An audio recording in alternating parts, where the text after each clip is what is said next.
I am Miss Cole, and I'm one of the first grade teachers here at Dacusville Elementary. And I'm here to discuss the 4 ways that you can communicate with your teacher. One way is through Schoology. You can send your teacher a message through the Schoology app. Another way would be through email.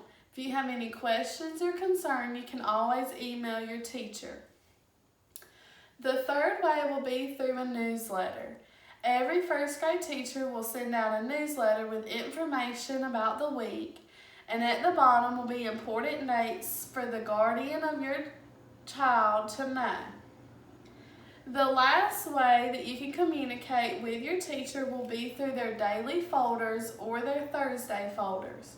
You can put a note or a question in the folder, and then the teacher will write back.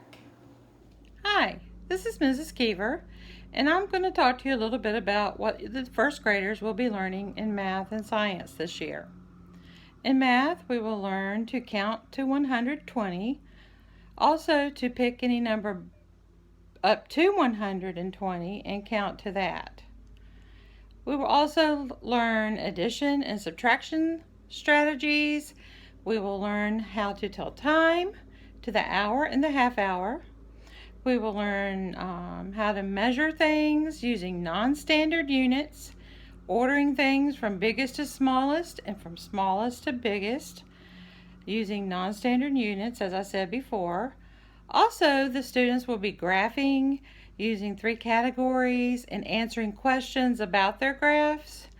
So as you can see, it's going to be a really great year in math, and I go ahead and encourage you now to go out and buy those flashcards, the additions of flashcards and subtraction, and help your first grader begin to memorize their facts so that they can add fluently. Now in science, we're going to be learning, we have brand new science standards, and we're going to be learning the properties of light and how shadows are formed. Those flashlights that were on the supply list, we're going to be using those. The kids are going to have a great time in that unit.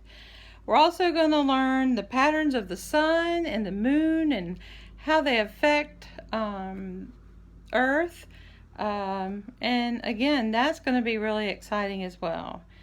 So I just can't wait to do these and study these things, these subjects with your child this year. Thank you. Hi, I'm Mrs. Eberhart, and I'm going to be talking to you guys about what your child's going to be learning in reading, writing, and social studies this year. So reading, we're going to be talking a lot about letters and sounds and how they correspond between each other and how they make up words that have meaning. This will help your student break down words in a book that they may not know, and this will set them up for success later on as they continue to read more higher up levels, and just learning how to know how to break down those words will be really helpful for them. We're going to be reading a lot of books together as a whole group, as a class, and these books will lead our discussions in making predictions, asking questions, making inferences, drawing conclusions. And these books can help students learn more about characters and settings and all that cool stuff, and learning about author's purpose and why authors write a book. We're going to be working with your first graders in small group settings, so later on in the year, we're going to be putting them in small groups to get that more one-on-one time. This will help with reading comprehension and fluency and phonics work. We're going to be reading books in a small group and then doing little activities that go with that book in a small group. And this really helps students in the long run with their reading. And our first graders are going to learn how to positively interact with each other in the classroom during reading, and learning how to positively communicate with your peers can help express ideas and things that we learn in class during reading. Just read, read, read. That's the most important thing. For writing, we really want our kids to be independent writers, or at least try to be by the end of the year, especially as they head into the upper grades where they're going to be writing all these long papers. So support and guidance, we're obviously going to work with your students with grammar, punctuation, capitalization at the beginning of a sentence, and then how to use correct spelling and use phonemic awareness and phonetically spell words that they may not know. Again, going back to the letter-sound relationships, talking about high-frequency words, using those in our writing. This year, your student's going to be doing narrative and opinion and informative pieces of writing. Obviously, again, with support and guidance. They will learn through texts and multimedia resources to help edit and build their writing pieces and revise it as well. They're learning about grammar, so like adjectives, nouns, verbs, prepositions, conjunctions, all that fun stuff, so that will help them with their writing pieces as well. And last but not least, social studies. We'll be discussing geography and looking at maps of South Carolina in relationship to the rest of the world, and we'll be talking about the geography of South Carolina and the different regions of South Carolina as well. We'll be talking about government and economics and how we can be positive and active citizens in not just our communities here, but in communities throughout the rest of the world in South Carolina as well. And last but not least, we'll be talking about South Carolina history and the similarities and differences between the different areas of the state and how it has changed over time. We're going to have so much fun this year, and I hope you guys are just as excited as we are to teach and learn more about everything that we're going to do this year. Hi, I'm Mrs. Teagan, and I'm going to be sharing with you a few ways that you can help your child learn their spelling words. Now, each week your child will be assigned 10 spelling words and will be tested on Friday. And so throughout the week, your teacher will be working with these words in class, but it would be very beneficial if you could spend some time at home working with these words as well. So let's look at the word said. And index cards are a great way to write the word on an index card. And you can place it in front of the child, and they could practice using rainbow spelling. Now, kids really enjoy this because they get to choose their favorite colors. So I have a couple of colored markers, and kids love to use markers and crayons, whatever you have. Now I would kind of limit it to maybe 3 or 4 colors because otherwise it might get a little crazy. So just ask them to choose their favorite 3 or 4 colors. And so what they'll do is they'll just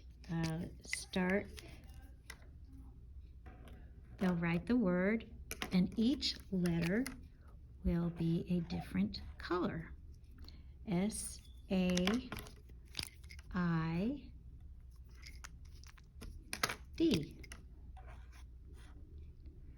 There we go. So that's what we call rainbow spelling. Another fun way to switch it up is to do consonants and vowels. Now, consonants and vowels, you'll only need 2 colors, and it doesn't matter which 2, but determine which colors will be the consonants and which color will be the vowels. So I'm going to write the word said. All the consonants will be in green, and all the vowels will be in blue. S-A-I-D.